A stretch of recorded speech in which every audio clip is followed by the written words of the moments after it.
ఈ ఉదంతం తెలుగుదేశం పార్టీకి ఏం సంబంధం లేదు. కాకపోతే తెలుగుదేశం పార్టీ కార్యకర్త కావడంతో దాన్ని హైలైట్ చేసింది సాక్షి లేదా వైసీపీ. బట్ వ్యక్తి దుర్మార్గుడు, పరమ నీచుడు.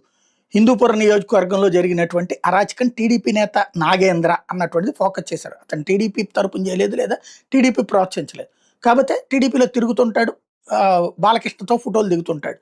కానీ వాడు చేసినటువంటి నీచాతి నీచమైన పని ఏంటంటే స్వయంగా బాలికలు ఎవరైతే స్కూల్ పిల్లల్ని ట్రాప్ చేస్తాడు, వాళ్ళతో అశ్లీల కార్యకలాపాలు చేస్తాడు. వీడియో వాడే తీస్తాడు. తీసి దాంతో వాళ్ళని బ్లాక్‌మెయిల్ చేసి మరికొంతమంది స్టూడెంట్స్‌ని ట్రాప్ చేస్తాడు. ఇది దారుణాతి దారుణమైనటువంటి హిందూపురం నియోజకవర్గం చిలమత్తూరు మండలానికి చెందినటువంటి వ్యక్తి ఇతను. ఇది ఇప్పుడు అతని వీడియోలకు సంబంధించినటువంటిది వైరల్ అవుతున్నాయి. ఆడపిల్లలు బయట పెట్టడంతో ఈ విషయం బయటకు వచ్చినటువంటిది.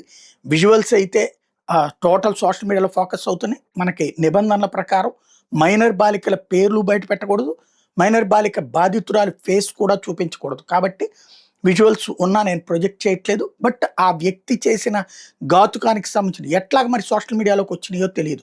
అతనే ఎవరన్నా బ్లాక్మెయిల్ చేయడానికి పెట్టాడా, లేకపోతే అందులో ఉన్న ఆడపిల్లలు ఎవరన్నా తనని తాము రక్షించుకోవడానికి బయట పెట్టారో తెలియదు. కానీ సోషల్ మీడియాలో వైరల్ అవుతున్నాయి. ఓ రకంగా ఇట్లాంటి రాక్షసుని ఎంత శిక్షించినా తప్పు లేదు. ఎందుకంటే ఆడపిల్లల జీవితాలతో చెలగాటమాడాడు, మైనర్ బాలికల జీవితాలతో.